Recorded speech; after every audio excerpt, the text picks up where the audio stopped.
Hey everybody, John here, Hot Rods in the Woods. I'm gonna do a little bit different video in here.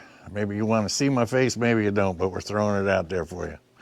So today, what I'm gonna do is I'm gonna start working on this rack. I still have a couple things to do with the fuel line assemblies.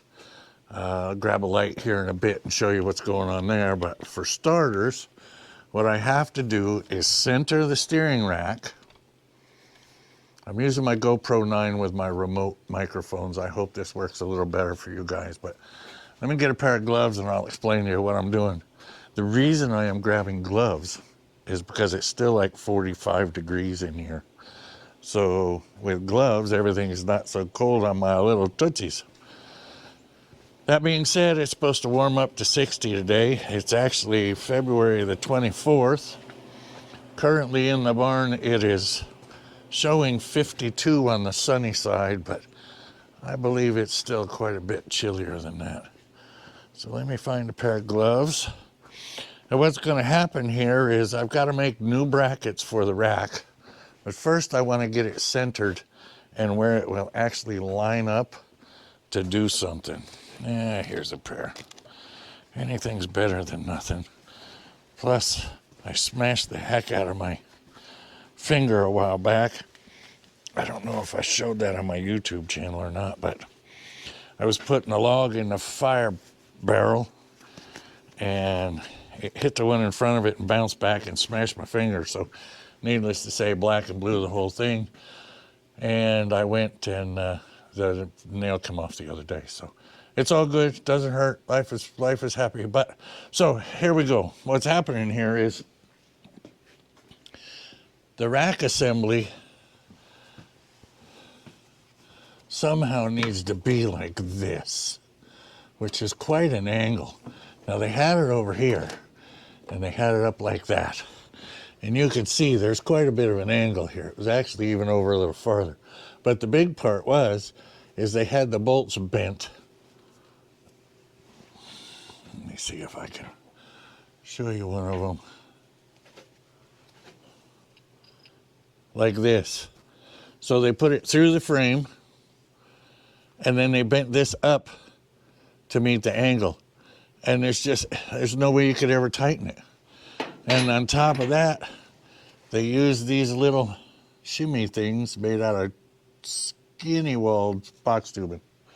Now we aren't gonna do that. What we're gonna do is first I'm gonna get rid of this. We'll deal with that in a minute, but what I'm going to do is get the rack where it needs to be. I'm going to hook up the steering bar again. I'm gonna see how far over I can get it because they had this side extended all the way out and this side shortened way up so that they could get the rack shifted over. And what that did was it meant that you could turn it a lot farther that way, or a lot farther that way than you could this way. So we're gonna get the rack centered and then we're gonna see where we can go from there. So I gotta get this up in here somehow and you gotta be up in there somehow. We'll get, these are really tight. Something like that. Get them so they roll up inside. I didn't say this is going to be easy. The big thing is it's still hooked up to the power steering hoses and they are a bear. So if I can get her to turn, oh heck no. All right, well, I'm going to go ahead and get her left, all the way to the left, then count it all the way to the right, and then I'll center it and I'll get back with you. It's reasonably dangerous, and I don't know why they do things like this, but let's see if I can get you up in here and I can show you. This is the steering shaft, hooks to that U-joint, which hooks to the rack. Pretty straightforward stuff. That hole is the only thing that's just a nice round shaft. No splines, no flat side, just a hole drilled in for that little short Allen screw to hold the steering together. Now, if this thing got really jolted hard, would that pop out of there? You betcha it would.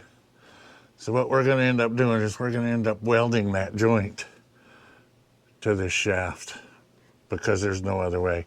This is triangulated and has a side bolt that keeps it from wobbling or falling out. So we're going to have to weld that in place because that is just dangerous. In a shear situation, that little Allen screw is not going to keep your steering together. So one more thing, when you're doing this stuff, you got to watch constantly because it will throw a wrench in your gears.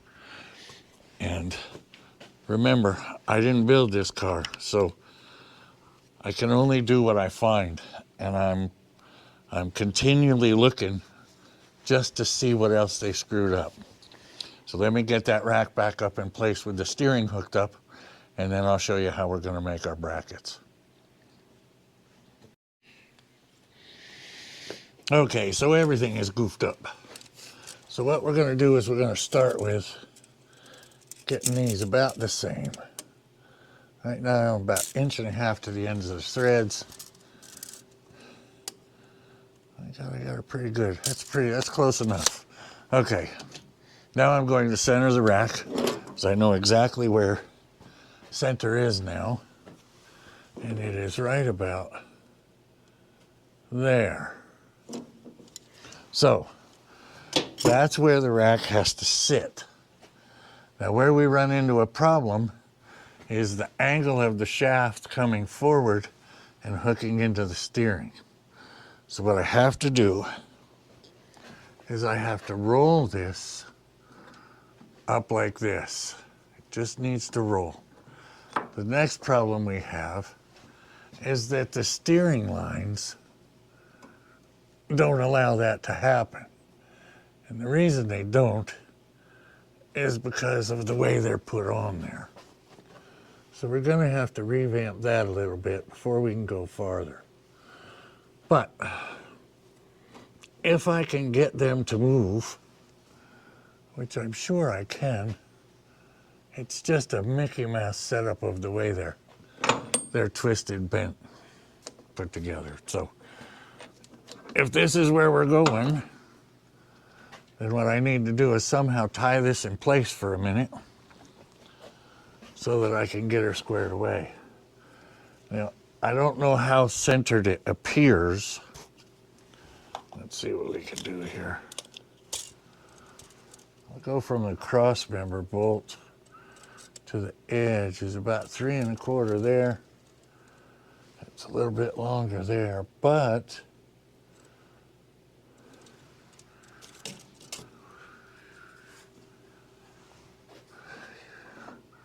I can go this way a little bit more. What does that gain me? You can see that this is all a guessing game, and it truly is.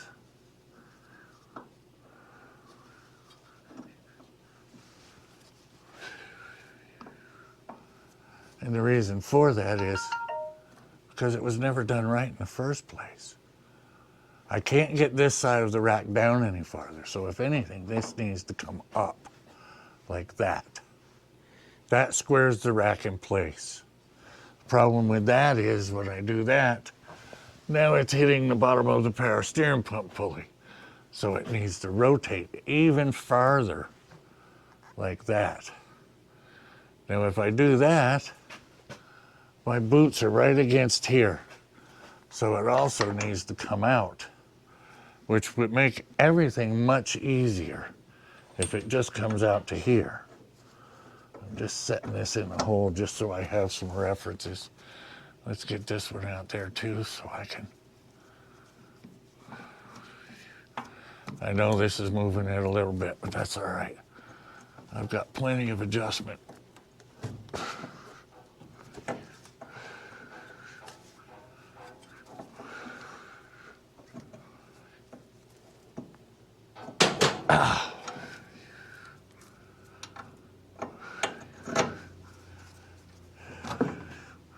Okay, so there's at least something. Now we've got heights right. Now, another problem that we run into here is by doing it this way, when I flip these over, they are going to be down ever so slightly. Not real bad. So we shouldn't have to contend with death wobble. My steering is fairly clear if I roll it up to here. So what I need to do is I need to space this now so that it's there. I don't know how I'm going to lock that in. Let's see what we can come up with here. Maybe a piece of wood. The reason for this, I still have to figure out my steering linkage. I'm going to end up putting another joint in because the way they had it, it will not work with the power steering pump. I don't know the way this bracket is designed that I can make the power steering pump go anywhere but where it is. I could possibly remove one bolt, but it's just a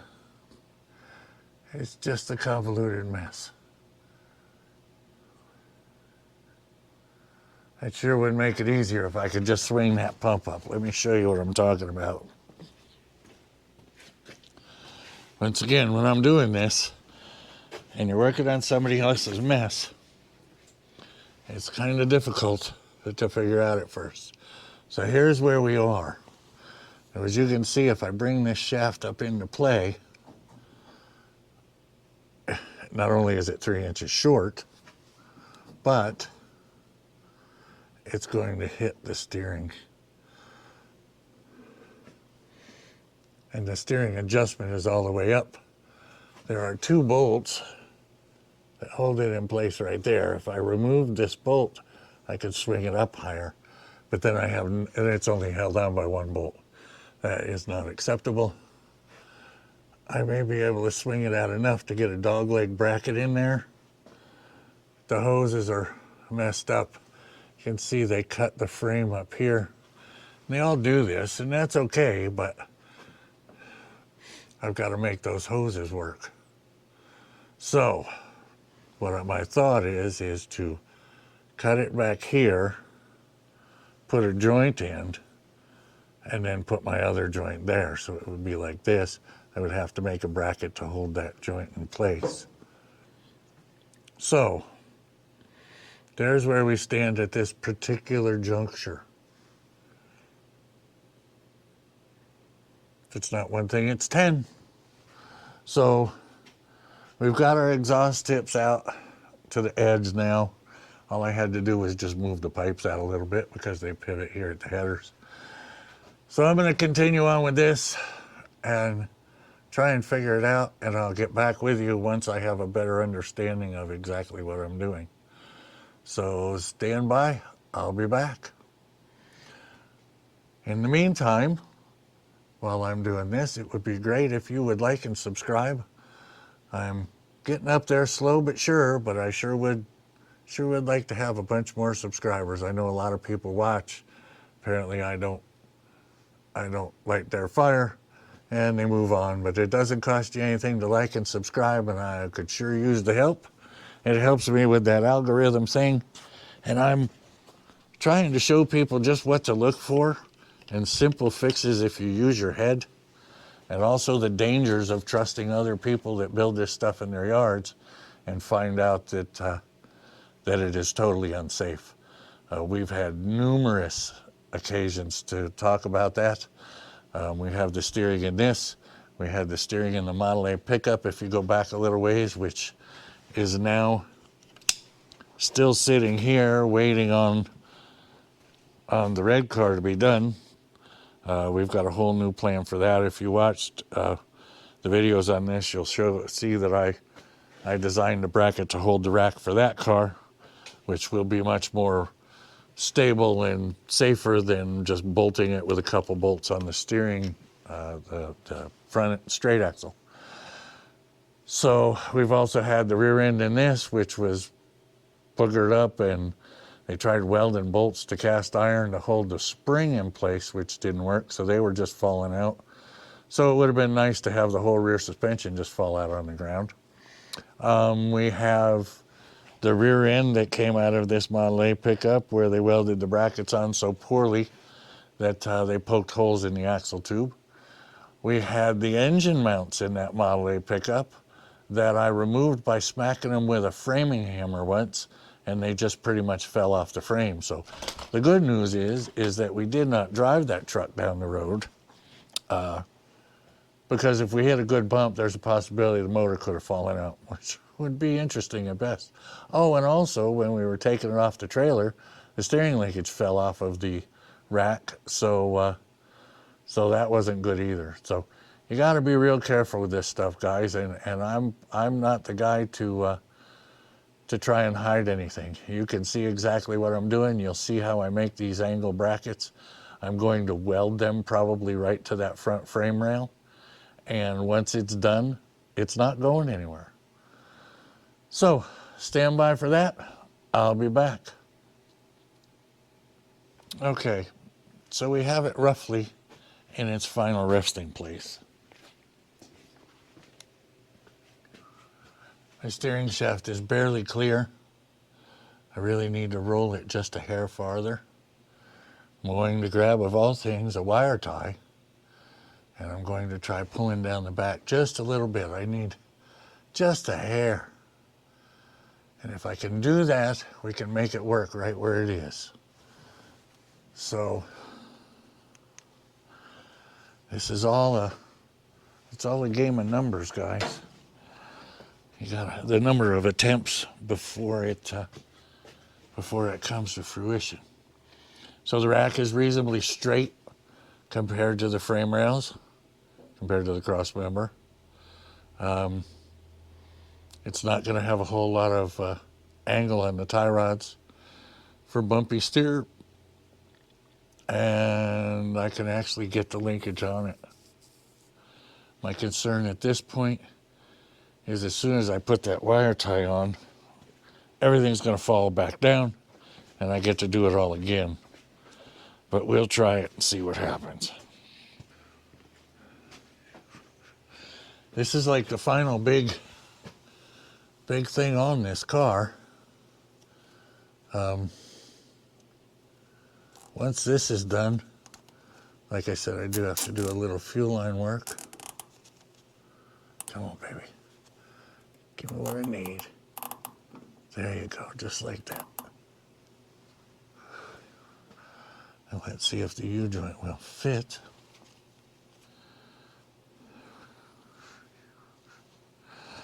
Without interfering. Oh, it's so close.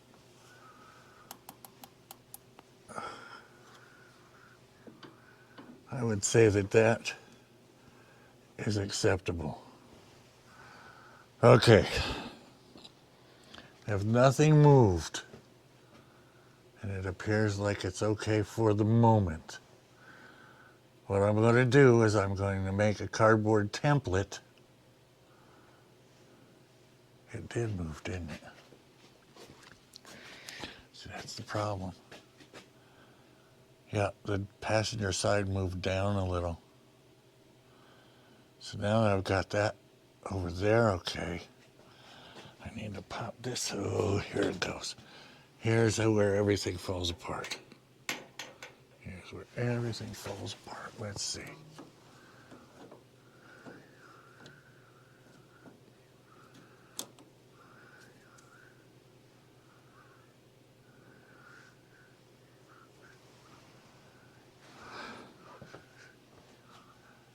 I'm still okay. Now, I can't go back any farther because if I do, my boots hit. This side can actually go a hair farther back. If it'll go back.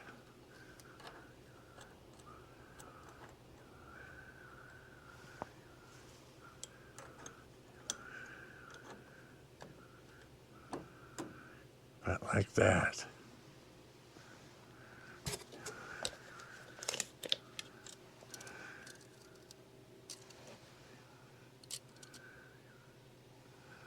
I could actually go up just a hair more, but I'm scared of saying it. I don't know if I can get it there. Maybe I can. It's got to go up that much.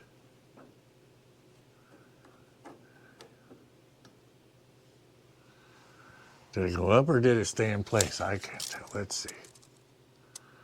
It's at 3 to the bottom. Yeah, but see, 2 3/4 to the bottom. 2 7/8 to the bottom. I'd say that's close enough for this moment. I've got good clearance. So if I can keep her there,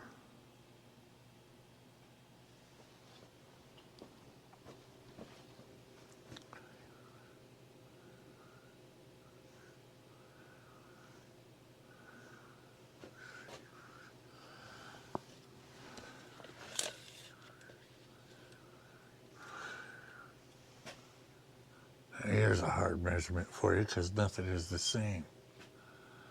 How do we measure between the rack and here? We eyeball it. That's what we do. We eyeball it. So, what my bracket needs to look like, I'll take you off of the pedestal.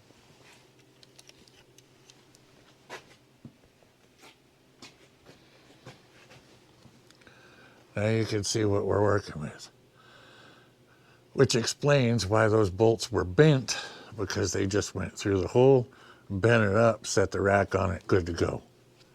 Not the right way, but it is a way. You can see they butchered this hole up because they couldn't get the hole in the right place. So what we're going to do is we're going to make a triangulated bracket here, one on the other side, with a welded flat plate with a hole in it and a nut welded to the bottom of it. And then behind that, we will drill a hole for a cotter pin so that it can never come out.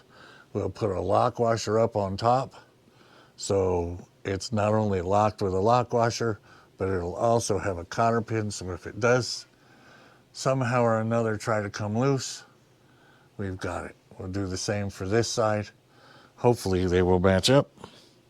And we also, just so you know, still have power steering fluid leaking because I think maybe one of the fittings is loose as a goose, but I'll get to that in a bit before I start to welding. So stand by for these little things. We'll start making up some brackets. Cardboard is your friend. Okay, so this is pretty straightforward stuff, guys. We ain't reinventing the wheel or anything here. We're just going to hold this up tight like this. Start an angle like this.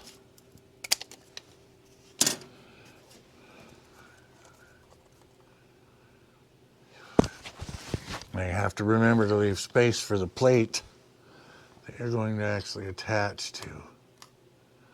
So there's one.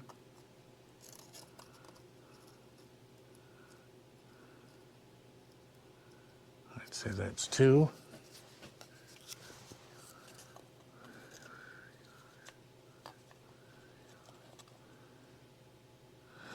All right, we're going to make 4 of these.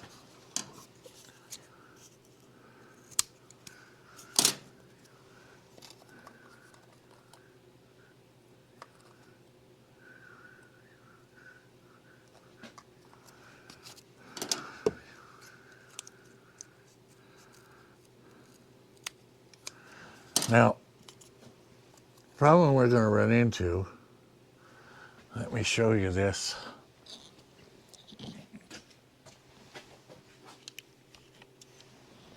Now, as I had said, we're going to put a plate this way across here, and then there'll be the nut, which we'll weld on the back of that plate. There's not much I can do with this overhang out here because I have to have the full bushing surface on that flat plate. I may be able to cut it back that way. Let's see what that looks like. Stand by. Put you back up here. But what I'm going to do is grab another piece of cardboard because that way I don't goof up the first template, right? Because we know, well, we don't know, but that this one should work. So this is template 1. And we'll put that on here. It's just an old Felpro box. I always keep a bunch of cardboard around just for stuff like this because you never know.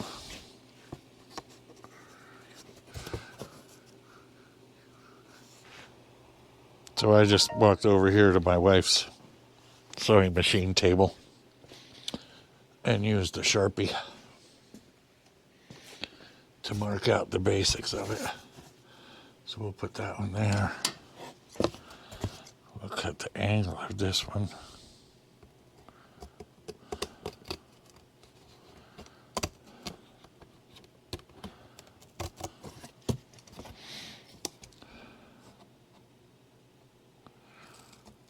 So here's a fun fact to know and tell that I just learned.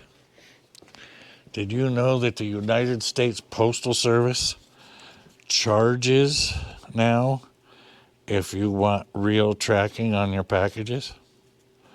That's right. I can make my tracking better than just was at the facility and left the facility. They'll actually tell me where it is and where it's going, which I find ridiculous. Okay, so here's number 2. I'm going to take her back to there.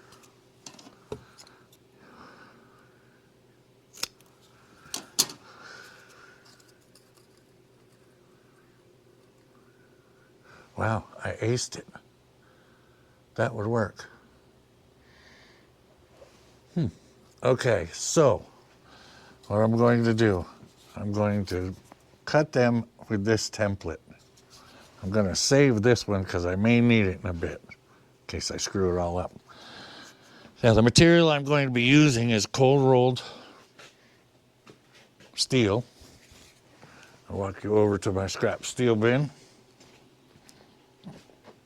The problem we run into anytime we do something like this is not all of them are going to turn out exactly the same, and that sucks, but it's the reality of it.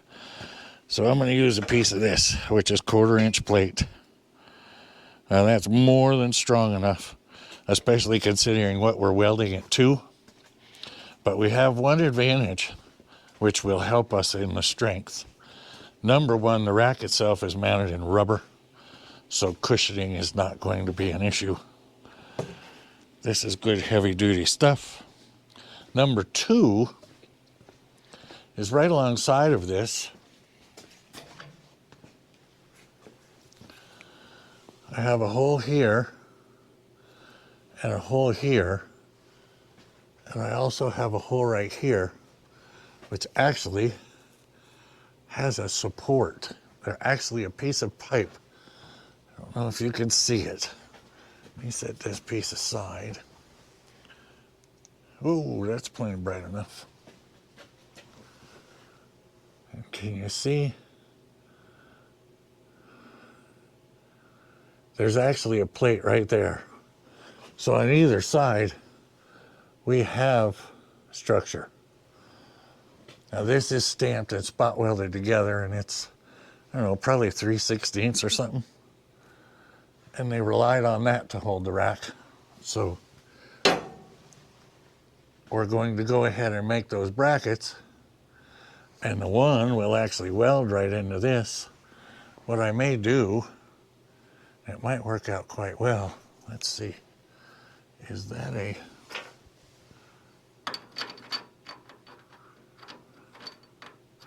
It is. That is actually a hole. So they all have tubing going through them. So if I weld to that, right in that area, I'll get the strength of the entire frame to the back. It doesn't get much better than that. So let's go ahead and figure out how we're going to make these fine units. We'll go from there. Let me grab a tripod. All right, so anything that's a flat surface, This is my wife's Pfaff commercial industrial leather sewing machine for upholstery. And just as a quickie for you, I'll show you this. Now don't be too critical. This is her first attempt at upholstery, and of course she lost her mind, had to make something difficult instead of something easy. So it's got a little curve problem at the top. I still haven't got it all the way tightened down, but she also has done this, which is amazing. So that's her first 2 tries at ever doing upholstery. I think it's a win-win. So she'll be doing some more of that. So, okay. So now we're going to go ahead and start making out this pattern. We have our piece. Now, I'm going to tell you this because it's worth it. If you go on Amazon and get some sewing, I don't know what they call them, but they're chalk pencils. Now, you can use soapstone. Soapstone works fine too, so does chalk. But if you use a grease pencil here, the problem you run into is the grease pencil melts away as you're trying to cut it. This chalk is super cheap. It's small, pointed to begin with, so you don't have to keep sharpening it. Soapstones are great, but for accuracy, they kind of suck. So we'll put this in. We'll mark number 1.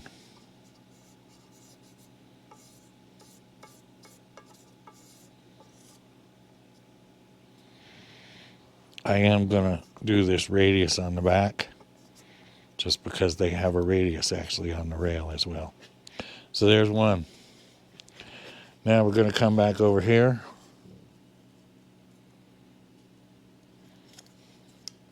What would be the best way to do this? Probably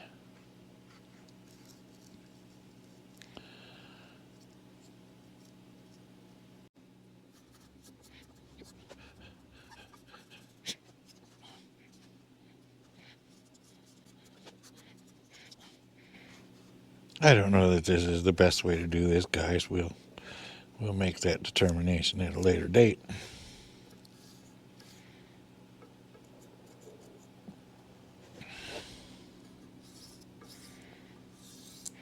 And being as I don't have a computer hooked up to my CNC water jet that will just automatically find the best use of material.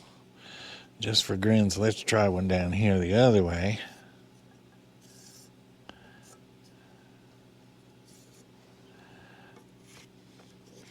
And then try flipping it over. Yeah, see, it won't fit that way.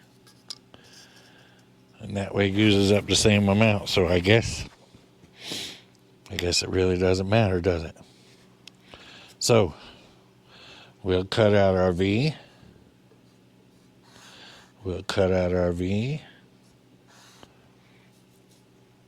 Then we'll start cutting it all apart. So I'm going to get my good old Bauer death wheel.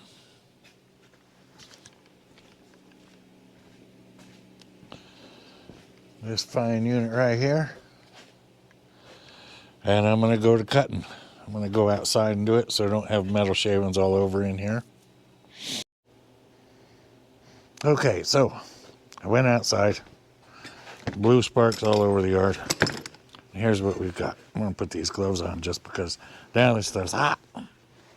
Might not be real hot, but I don't think that you have to have magic equipment in order to make anything that's pretty darn good. Because now we know that we have some adjusting to do.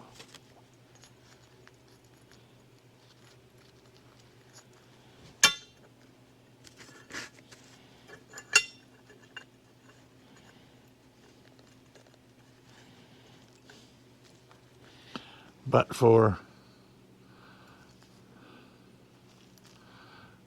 doing it off a template, I didn't round the backs because I need to do that on a grinder.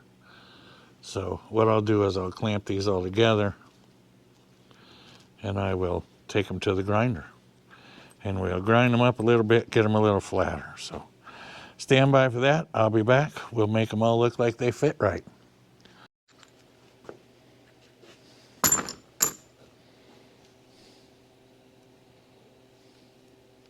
there you have it. This is proof that you do not necessarily have to have things CNC cut to make them the same. And what I basically did was I rough cut them all with just a death wheel. Then I clamped them all together, put them in a vise, and did each side accordingly. Now I will go ahead and bevel all of these, and obviously I'll clean all of the paint and garbage off of the frame before I install these and weld them in place. But I figured I'd get you in here right up tight so you can see what we're trying to accomplish here. So this will basically go right here. One on each side. Now let's move you over to the other one. You'll be able to see better.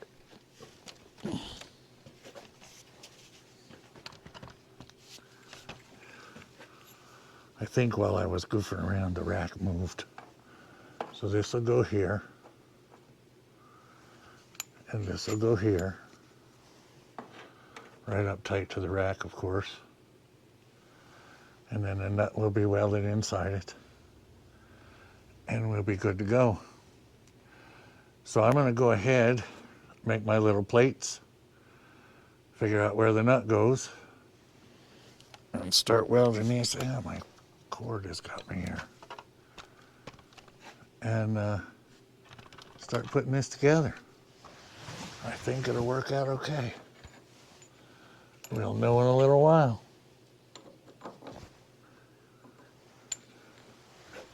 In the meantime, I will go ahead and dress these, get that all cleaned off in the front. So I hope this gives you an idea of what can be done without all the magic special tools, with just a little bit of time and effort. I mean, that is not a bad looking bracket. There's nothing wrong with it. It's made out of the same stuff. I'll grab you one that I pay for when I buy them. And granted, these are bigger. And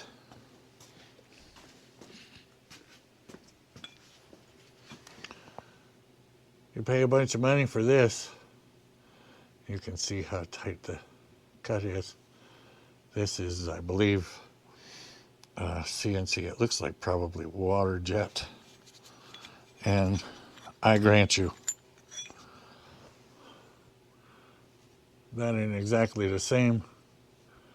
But by God, it's more than usable. So there you have it. I'll be back in a little while. We'll start assembling. Go. Okay, so what we've come up with thus far is this. Let's see if I can get this over here and show you.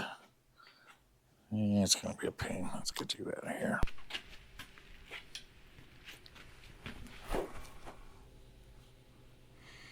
So there's the bracket. I've just tacked the nut in place to make sure that I'm straight. And I am. That's right where she needs to be. I do have to trim a little at the top right up there, so I'll mark that now. But that's basically how the mount's going to be. I need to smack this up because these are straight. This is bent down. And then I'll do this one over here. Then I'll pull them back out. I'll tack them. I will reinforce the back of it before I weld it in. And away we'll go. So, I will be back. And here we go. Bracket.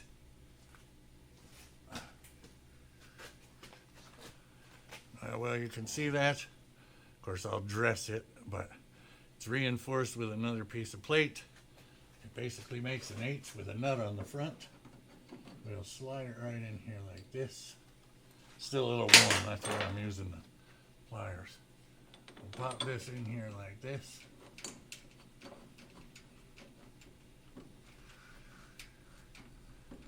And there we have it. So now, the rack is in place right where it needs to be.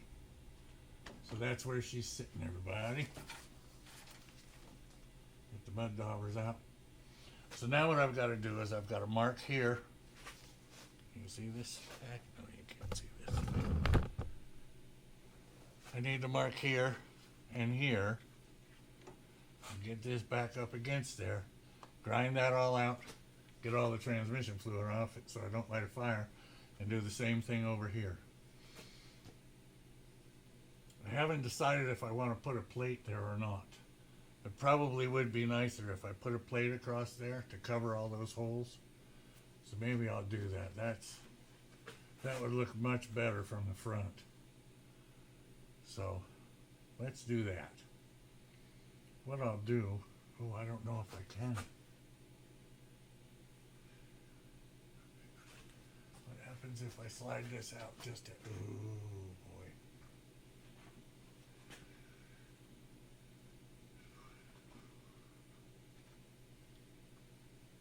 Yeah, I can. If I slide this out just another quarter, like that. Oh yeah, beautiful. Okay, so I'll measure from here to here. I'll cut a piece. I'll get it in there. I'll tack weld it first. Then I'll take this out. I'll finish weld these to the bracket. No. Yeah. No. Yeah. No. Yeah.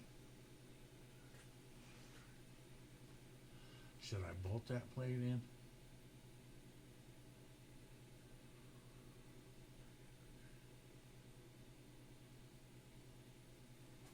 No, I think I'm overthinking here.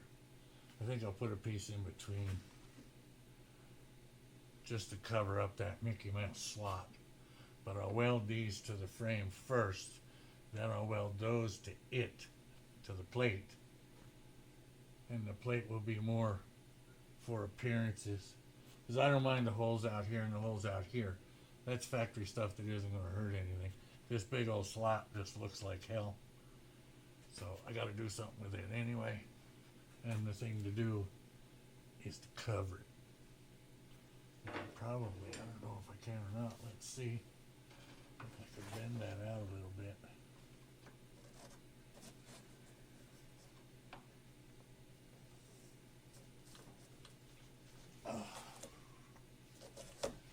Yes, you don't want to bend real easy. But I can get a good weld in there. Get a good weld there. Alright, on to the next step. A can of brake clean and try and get all this transmission fluid out of here. Oh boy. It continues to drip.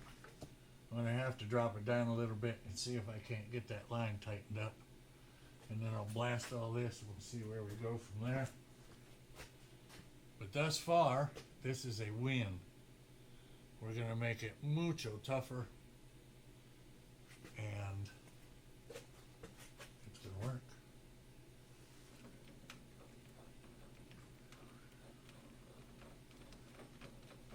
I should put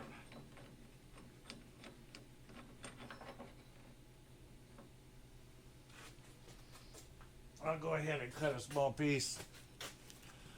I had to shorten this side so that it clears the rack itself. I'll put a small piece across in between here and weld it to the nut also. I've got real nice welds around it, but it never hurts to be extra cautious. So we'll be extra cautious. Okay, so we've got her mocked up. We've got everything in place. We're gonna call it a day. It's time for a beer and to rethink how to support it with a plate and just relax. Hope you enjoyed this video. Please remember to like and subscribe, and we'll be doing more of this ridiculousness all the time. I'm going to try and get at least 3 videos out a week, and hopefully the more I get out, the more people subscribe. If there's something you want to see, please put it in the comments. I do my best to respond to everybody.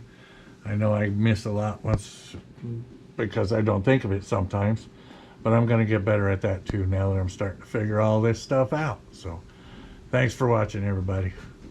Hope you have a wonderful day. Stay warm if you're north, stay cool if you're south.